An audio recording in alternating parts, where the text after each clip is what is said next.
طاقت رکھ کر بھی, اسباب اور وسائل رکھ کر بھی اللہ کی عبادت کے لیے بہانے بناتے ہیں. یاد رکھو ان کے پاس آگے چل کے وقت ہوگا, ٹائم ہی ٹائم ہوگا, لیکن اللہ کی طرف سے انہیں توفیق نہیں ہوگی عبادت کے لیے. یہ خبیب دیکھیے وقت نہیں ہے ان کے پاس, سامنے پھانسی کا پھندا ہے, پھانسی پہ انہیں لٹکانے والے ہیں, لیکن اس وقت بھی ایک اللہ تعالیٰ سے محبت رکھنے والا بندہ اور اللہ رب العالمین کے مقام اور مرتبے کو جاننے والا بندہ اللہ کی عبادت کرنا چاہتا ہے. خبیب نے کہا کہ 2 رکعت نماز پڑھنے کی مجھے اجازت دو. 2 رکعت آپ نے نماز ہلکے سے آپ نے ادا کی.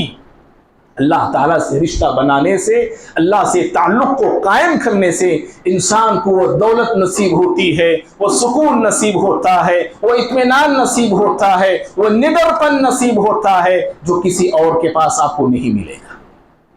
معزز بھائیوں, اسی طرح سے رمضان میں ہماری تربیت کیسی ہوتی ہے دیکھیے.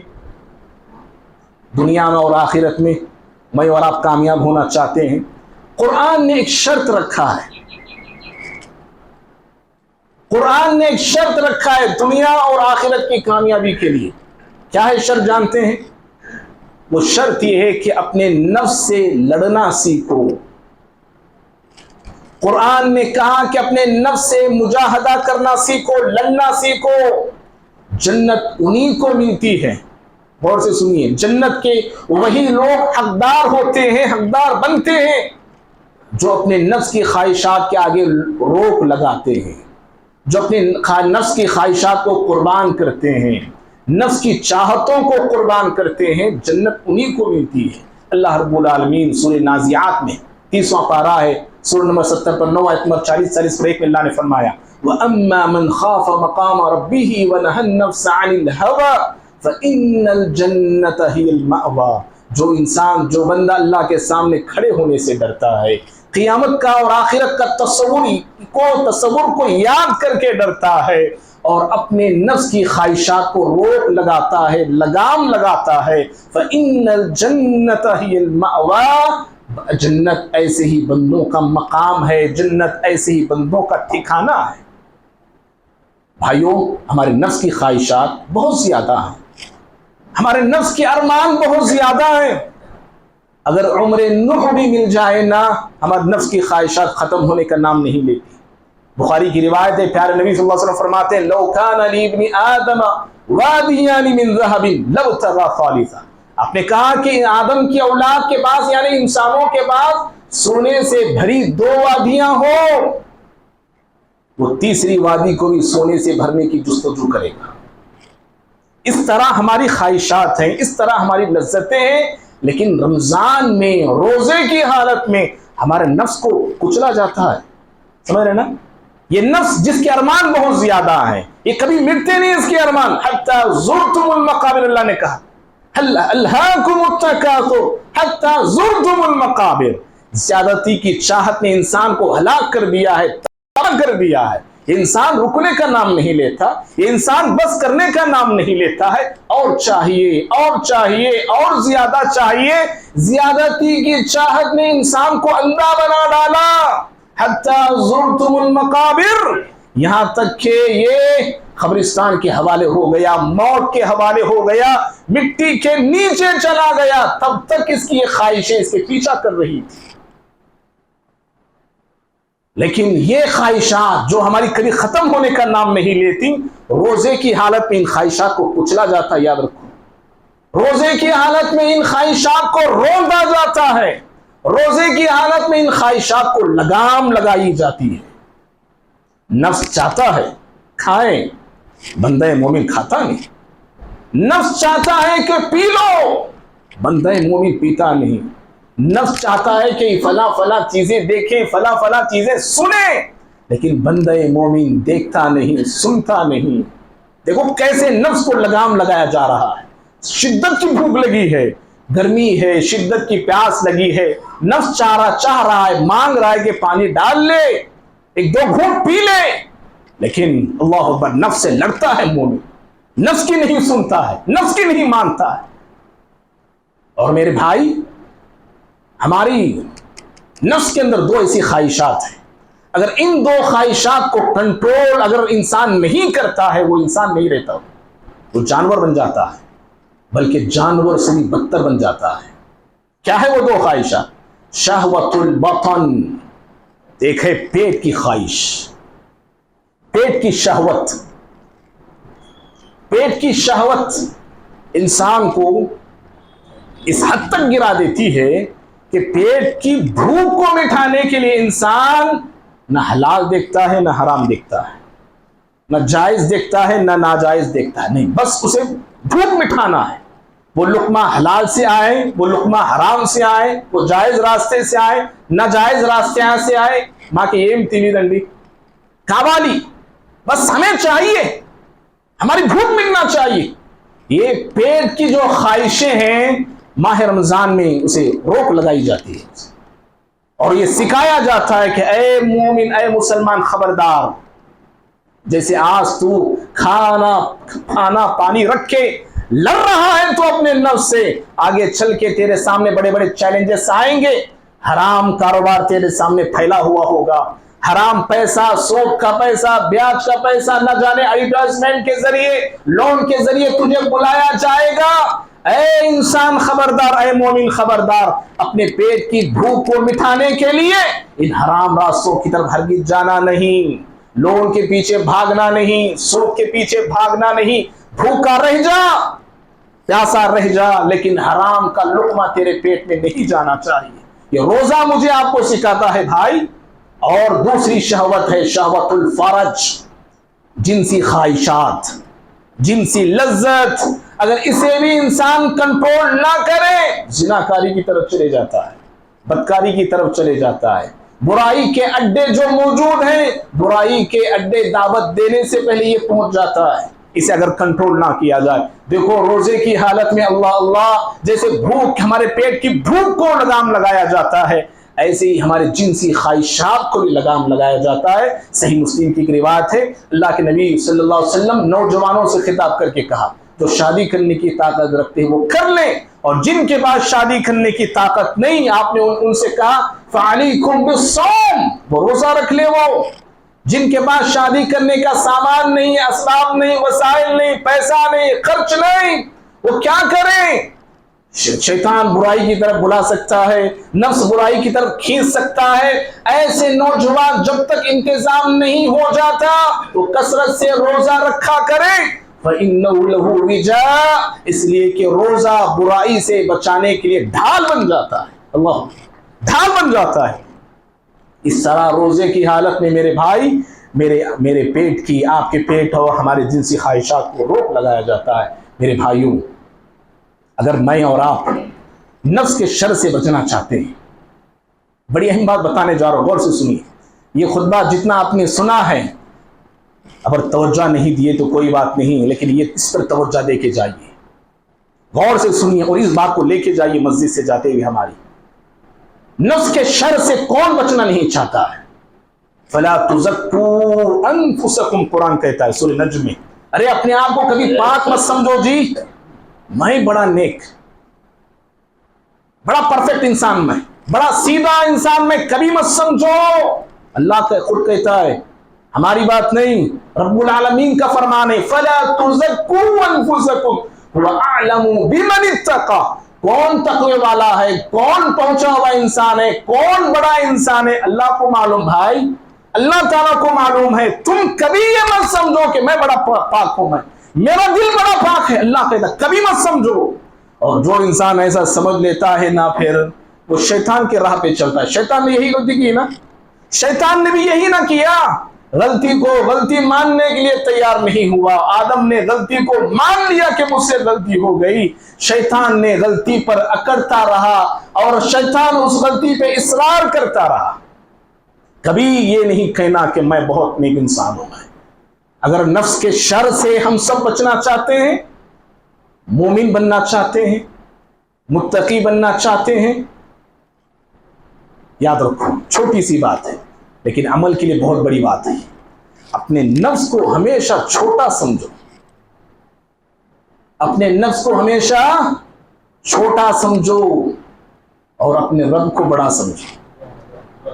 اپنے رب کو بڑا سمجھو، اپنے نفس کو چھوٹا سمجھو، اور نفس کی غلامی مت کرو، رب کی غلامی کر لو۔ آپ سے بڑا زاہد انسان، آپ سے بڑا عابد انسان اس دنیا میں پھر کوئی نہیں، کوئی نہیں۔ اگر آپ قرآن پڑھیں گے سورہ بقرہ میں، جہاں پہ روزوں کا چیپٹر ہے، روزوں کی بات آئی ہے، اللہ تعالیٰ اسی میں ایک اور بات کی، اور ایک نصیحت اللہ نے فرمایا جہاں پہ روزوں کا ذکر ہے، یاد رکھنا، وَلِتُكَبِّرُوا اللَّهَ عَلَى مَا هَدَاكُمْ۔ اللہ نے کہا کہ دیکھو جو نعمت تمہیں ہدایت کی، اسلام کی ملی ہے، اس پہ اللہ کی تکبیر بیان کرو۔ کیا تکبیر کا کیا مطلب ہے؟ اللہ اکبر، اللہ اکبر بولتے جانے کا ہے؟ صرف یہی رٹ لگانے کا ہے اللہ اکبر اللہ اکبر؟ نہ، اللہ اکبر کے ساتھ اس کا مطلب یہ ہے کہ اللہ کو ہمیشہ بڑا سمجھو، اپنے نفس کو چھوٹا سمجھو، اللہ تعالیٰ کو ہمیشہ بڑا مانو، بڑا جانو۔ لیکن ہم سب اپنی زندگی کو کھنگالیں اور جائزہ لیں، کیا واقعتاً میری زندگی میں، آپ کی زندگی میں ایسا ہے؟ ہم اللہ رب العالمین کو بڑا سمجھ رہے ہیں یا اپنے نفس کو بڑا سمجھ رہے ہیں؟ اذان ہوتی ہے، حی علی الصلاۃ حی علی الفلاح، مؤذن آواز دیتا ہے آؤ اللہ کی عبادت کے لیے، نماز پڑھنے آؤ، کامیابی یہاں ہے اللہ کے بندو۔ تمہارے کاروبار میں کامیابی نہیں، تمہارے دکان میں کامیابی نہیں، تمہارے مکان میں کامیابی نہیں، اے کامیابی کے متلاشیوں، آپ کی عبادت میں کامیابی ہے، اللہ کے سامنے سر بسجود ہو جاؤ، کامیابی تمہارا مقدر بن جائے گی۔ مؤذن آواز دیتا ہے حی علی الصلاۃ، لیکن ہم نماز کو آتے ہیں، نماز پڑھتے ہیں، گویا کہ ہم نے اپنے نفس کو بڑا سمجھا، اللہ کو بڑا نہیں سمجھا۔ اگر نماز کو اٹھ کے آتے، نماز پڑھتے، تو ہم اپنے رب کو بڑا سمجھتے ہیں۔ جی، اللہ تعالیٰ نے شراب سے روکا، شرک سے منع کیا، سود سے منع کیا، جوے سے منع کیا، ان چیزوں سے مسلمان رک رہا ہے؟ اگر نہیں رکتا ہے، اس کا مطلب یہ ہوا کہ یہ اپنے نفس کو بڑا سمجھ رہا ہے۔ شریعت نے کہا کہ کوئی مسلمان 3 دن سے زیادہ آپس میں تعلقات کو ختم نہ کرے۔ جاؤ خاندانوں میں دیکھو بھائی، رشتہ داریوں میں دیکھو، دوستیوں میں دیکھو، اڑوس پڑوس میں دیکھو، اللہ اللہ کیا کہے گا، منہ موڑ کے انسان جا رہا ہے اپنے رشتہ دار سے، منہ پھیرے زندگی گزار رہا ہے اپنے ہی بھائیوں سے۔ جی، کس کو ہم نے بڑا سمجھا، اللہ کو، اس کے نبی کو، یا اپنے نفس کو؟ کس کو ہم بڑا سمجھ رہے ہیں؟ بھائی بھائی سے بات نہیں کر رہا ہے، جی، باپ سے بات بند کر لیا ہے، ماں سے تعلقات کو ہم نے توڑ لیا ہے، اپنوں سے بڑوں سے ہم نے جو ہے بات چیت بند کر لیا ہے۔ اللہ کے بندوں، کس کو ہم بڑا سمجھ رہے ہیں؟ 3 دن سے منع ہے زیادہ گفتگو بند کرنا۔ اللہ تعالیٰ 2 لوگوں کی مغفرت نہیں کرتا۔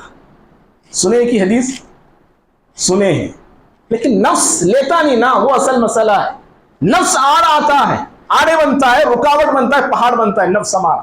حدیثیں، علم ماشاءاللہ انبار ہے ہمارے پاس، عمل کی جھولی میں دیکھے تو جیسے چلر کی آواز آتی نا، ایسے آواز آ رہی، جھولی ہماری خالی ہے عمل سے، حدیث ہم نے سنی نہیں۔ اللہ 2 لوگوں کی مغفرت نہیں کرتا۔ کس کی جی؟ ایک مشرک کی، شرک تو نہیں کر رہے ہم لوگ اللہ کے فضل سے الحمدللہ۔ ایک دوسرا مشاہن۔ کون ہے یہ مشاہن؟ نفرت رکھنے والا دل، بغض رکھنے والا دل، اللہ حسد رکھنے والا دل۔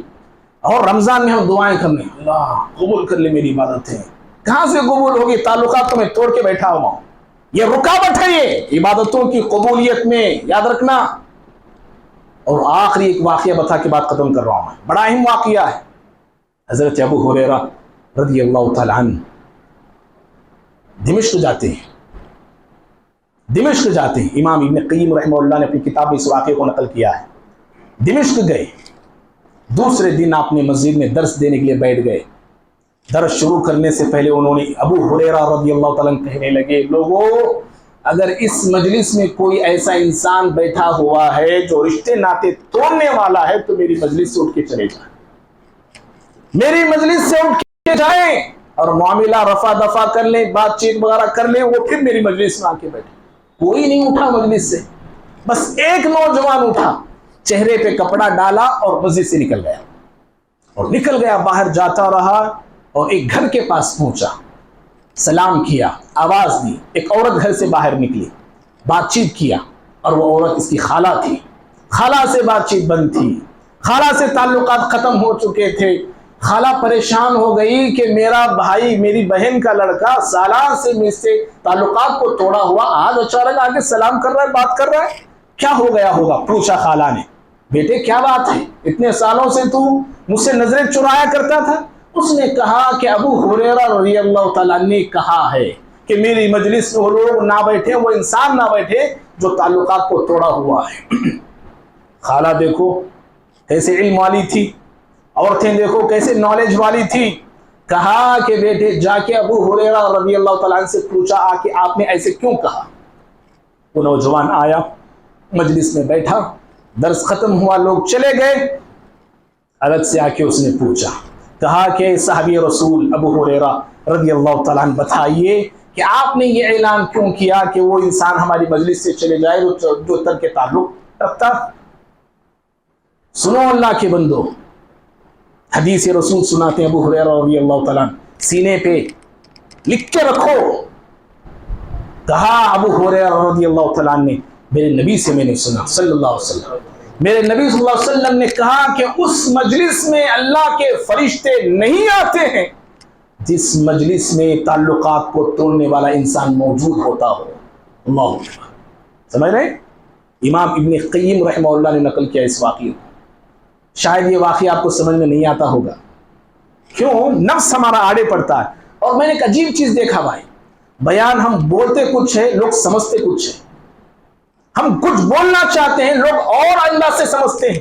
یوٹیوب میں جو آ گیا ہے نا زمانہ، یوٹیوب میں بولنے والے مولوی صاحب کچھ اور انداز میں بولے رہتے، ایک اور بیک گراؤنڈ میں بولے رہتے، ہم اس کو ایک الگ بیک گراؤنڈ میں سمجھ لیتے ہیں ان باتیں، سمجھ رہے نا؟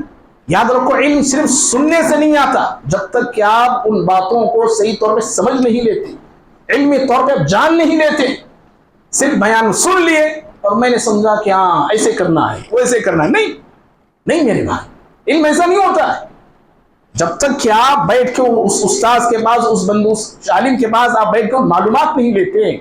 اسی لیے دیکھو، حدیث ہوتی ہے، حدیث کی تشریح ہوتی ہے کہ نہیں؟ آیت ہوتی ہے، آیت کی تفسیر ایک ہوتی ہے۔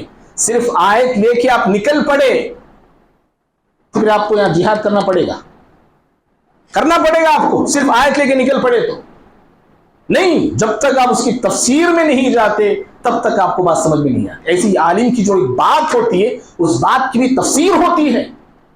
بہرحال میرے بھائی، تو ماہ رمضان میں ہمارے نفس کی اصلاح ہوتی ہے۔ باتیں وقت تھی لیکن وقت ہمارا ہو چکا ہے۔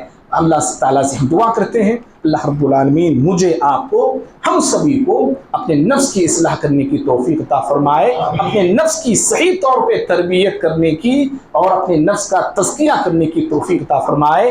جن لوگوں سے ہمارے تعلقات ٹوٹے ہوئے ہیں ان سے اپنے تعلقات کو بنانے کے اللہ ہمیں توفیق عطا فرمائے، اور زندگی میں جہاں جہاں ہم سے اسلام کے خلاف کام ہوئے ہیں، یہ اسلام کی خلاف ورزیاں ہم کیے ہیں، اللہ اپنے فضل سے ہمیں معاف فرمائے، اور اللہ رب العالمین ہم تمام کے ساتھ درگزری کا معاملہ فرمائے، امت مسلمہ کی اللہ حفاظت فرمائے، مسلمانوں کی اللہ رب العالمین جان مال کی عزت، آبرو اور ایمان کی حفاظت کرے، آمین۔